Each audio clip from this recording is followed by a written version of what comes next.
Good morning from Rio. Hello. Gorgeous morning. Corcovado, clear as day.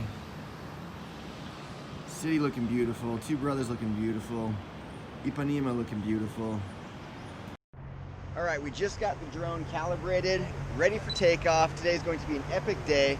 We are hiking up to Pedra da Gavea, which is the flatter cliff up there beyond Two Brothers, but let's get this drone going.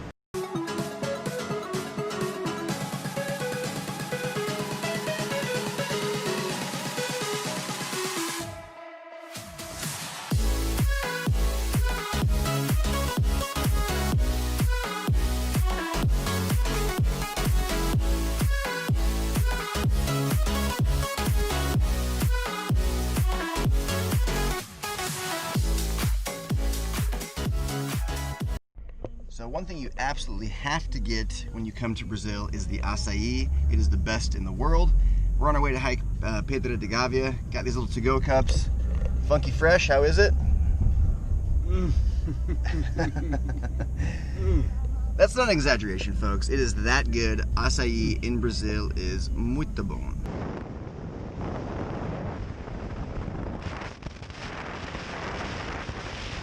Okay, so if you're ever in Rio and you want to do this hike, the thing we put into Google Maps was Trilha da Pedra da Gavea. Pedra da Gavea, sim. So basically just the trail for Pedra da Gavea, and here we are. It starts in the Tijuca National Forest. There's actually a gate here and everything, so it's a pretty official hike. You can see this guy here. So pretty easy to find the trailhead, but it opens at 8, closes at 5.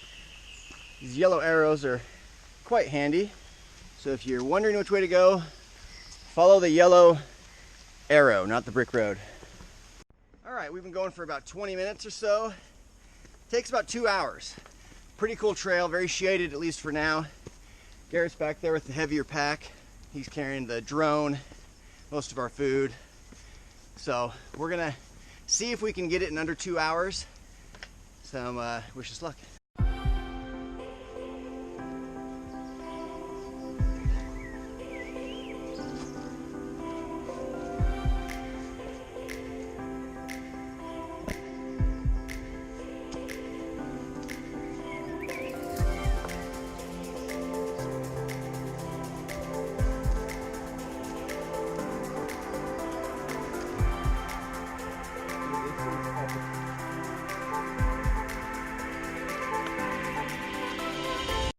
Nice little cave here is part of the trail, or really it's just this is like Pride Rock.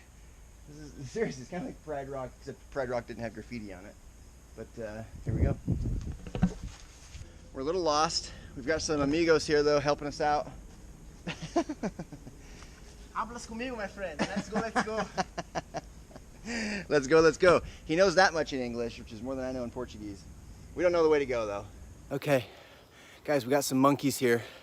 See if I can get a good shot of them. I don't want to spook them off here.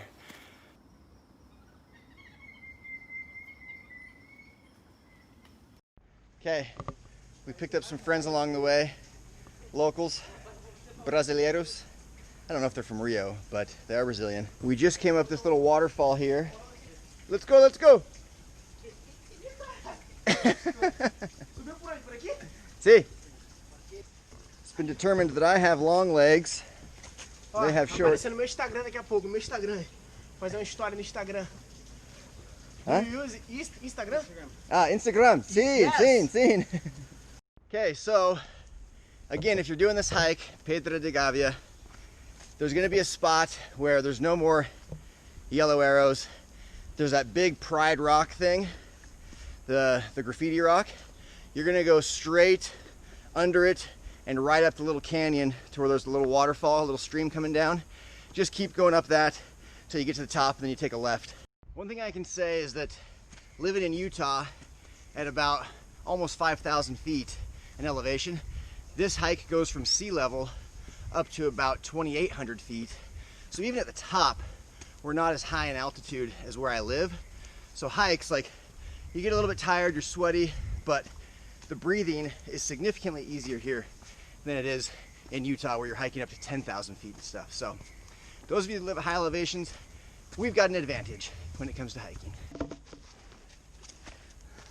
So one thing we've just been talking about is the motivation to exercise daily and stay in shape, because stuff like this just isn't possible if you're not in the best of shape.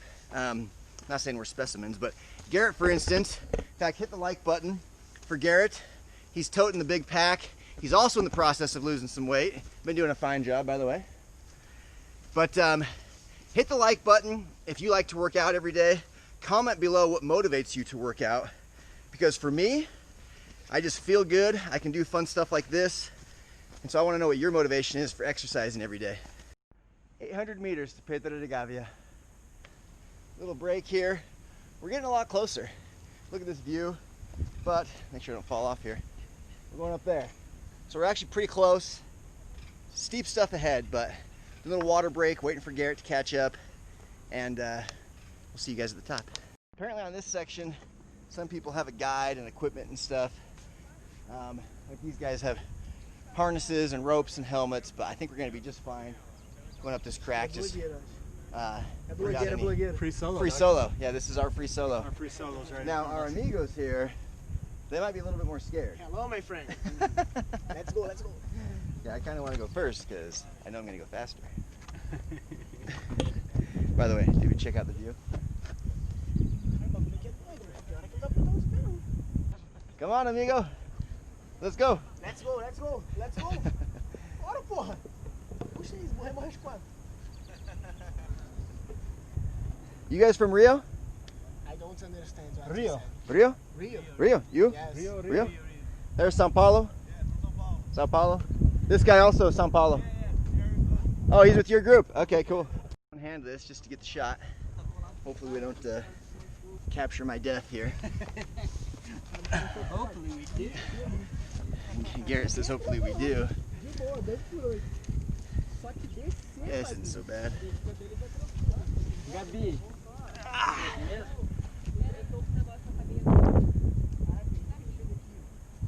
We're gonna bypass some people here.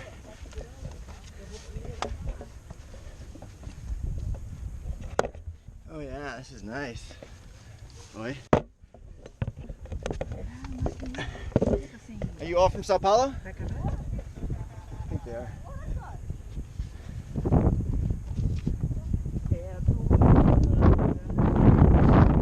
Wait for them here. All right, Garret.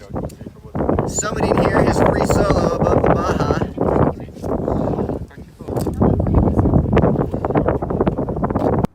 We got two brothers right there, so we're already above those.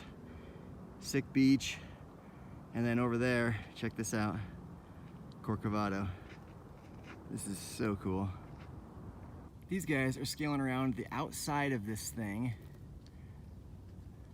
You see them there, one left and one right. Boom, and boom.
There's actually another one we can go up to.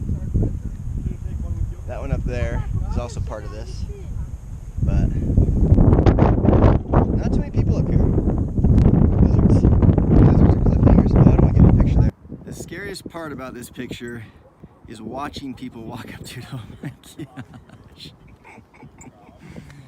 It's a lot less scary when you're up there. Comme il y a pas beaucoup de Français qui parlent anglais non plus. Non, non.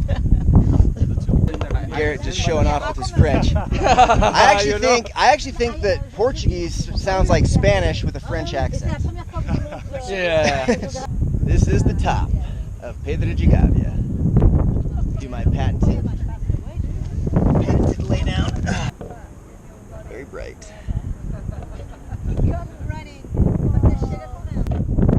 Don't want to fall off that though.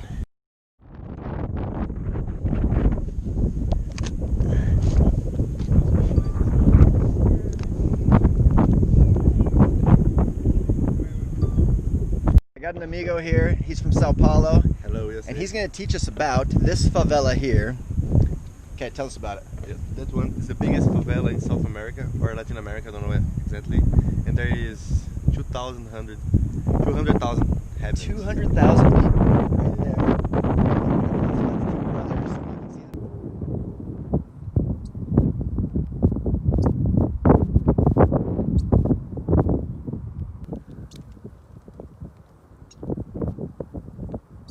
So again, kind of an interesting thought about that favela. In the U.S., especially in Utah where there's a ton of mountains, the higher up the mountain you live, the richer you are. Here it's kind of the opposite, because the higher up you are, the farther you have to walk uphill to get home. And so people actually want to live closer to the bottom. And so it's really the opposite, where the poorer you are, the higher up you are in the mountain. It's just kind of a unique thing. They got this great view in this epic area, but they're kind of just crammed in there. 200,000 people. That's just incredible to me. And that's bigger than the city I live in Utah. And it's all right there. Okay, I feel like I haven't even properly introduced Garrett yet, but Garrett is one of my best friends, lifelong friend. We've been traveling together for like 6 or 7 years now. And how many countries have you been to?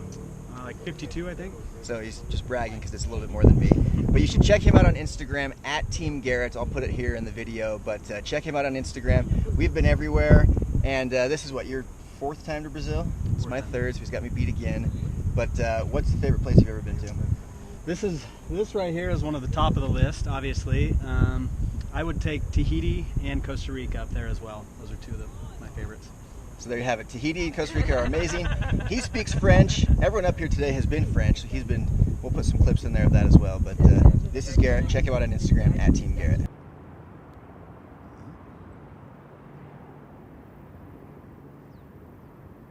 Okay, we're on our way back down now, but we were told there's some sick cave somewhere on this side, like the opposite side of this big, granite slab. So we're now in search of that. We saw a picture. Some guides told us to just go around, so we're gonna see if we can find it. Well, I appear to have reached the end of the line here without any equipment. I do not feel like this is a good idea to scale across this rock. So I'm pretty sure this cave is just up over there, but this is where you gotta know your limitations, without ropes and harnesses, not feeling like a smart decision. So I think we're gonna just have to cut our losses and turn back down. This is the sketchy spot, which, by the way, yeah, we had to turn back on that one. Isso, vai vir pra cá onde eu tô, tá bom? Nice job. That was always a little bit trickier, but we got it. Got the cheaters over here with ropes. Did it. And I beat Garrett. It's checkout time. Well, we're coming down from Pedra da Gavea, and we decide that it's time to fly. So we are going hang gliding, and funny story about hang gliding. Actually, we're gonna go paragliding. I've tried 3 times, 3 different trips, like 5 different attempts to go paragliding here in Rio. Been turned away every time due to bad winds and stuff. Today's perfect weather. We're gonna go make it happen and see how it goes. So Garrett, we make the journey up again. We decided on the way down that we wanted to go paragliding. Took these guys guys about 17 seconds to take our money and get in the car. Now they're in a big hurry. We've been up here before though, and we were literally on the platform ready to take off, and the rain starts coming down. So hopefully today we'll have better luck. This is the exact platform we were on when it started to rain on us a couple years back, and we got turned around, did not get to take off. Quite a few people up here today though. Just walk every time. Okay. Just walk? It's important. Not run, just walk? Not run, you walk fast. Okay. So we're gonna run down this hill, we're gonna walk down this hill, and then we'll just be flying. So that sounds pretty fun. Making sure we're strapped up nice and tight so we don't fall. Have you been doing this for 19 years as well? Sorry? Have you done this 19 years also? Yeah, maybe. This is his first time. Maybe. First time.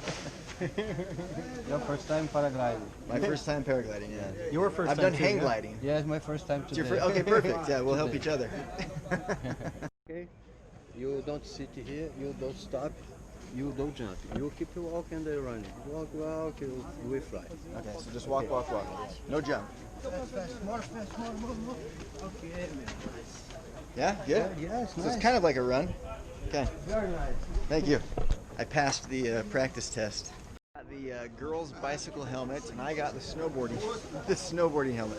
This is legitimately for snowboarding. There's like the foam padding and the extra warm flare, everything like that. All right, so we are essentially waiting for those streamers to be facing the other direction so the wind is coming in. Right now the wind is going out. We need it to come in. Here's another one right here actually. So kind of waiting for those to shift. Apparently the wind's going to shift soon here. We hope, but we'll see. Ó, que decolagem bonita. Quer passar pra cá, Luiz? Quer passar pra cá? Vai pra cá, Maguinho. There goes Garrett.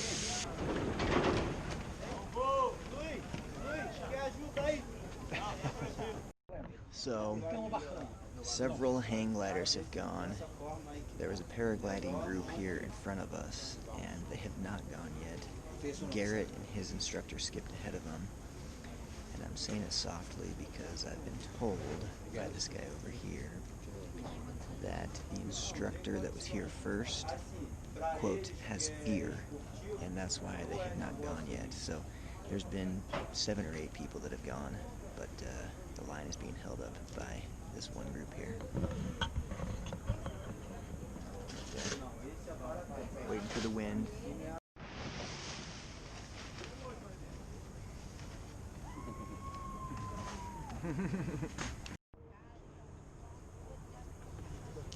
Just got checked. We are okay.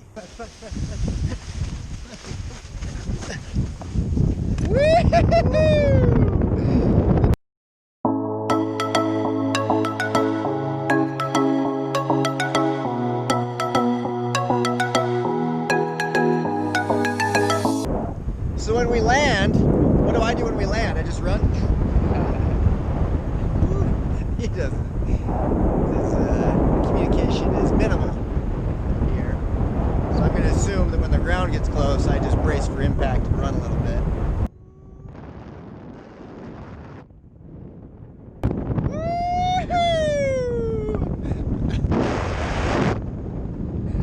This guy's giving us a nice little ride. Said our takeoff was very good. I see the landing zone down below. Okay, my friend. This guy was my instructor. Did an amazing job. Muito obrigado. Yeah. Got our official certificate here, showing that we did it. And funny story, but I'm gonna steal my friend Josh here. This guy recognized the Adventure Hunt shirt, and he's done Adventure Hunt in Houston. What, how many times? Twice. So, what's your Instagram? Joshua Joseph 94. Joshua Joseph 94. So maybe go give him some love. Appreciate that. All right, brother. Nice meeting you. Yeah, thank you.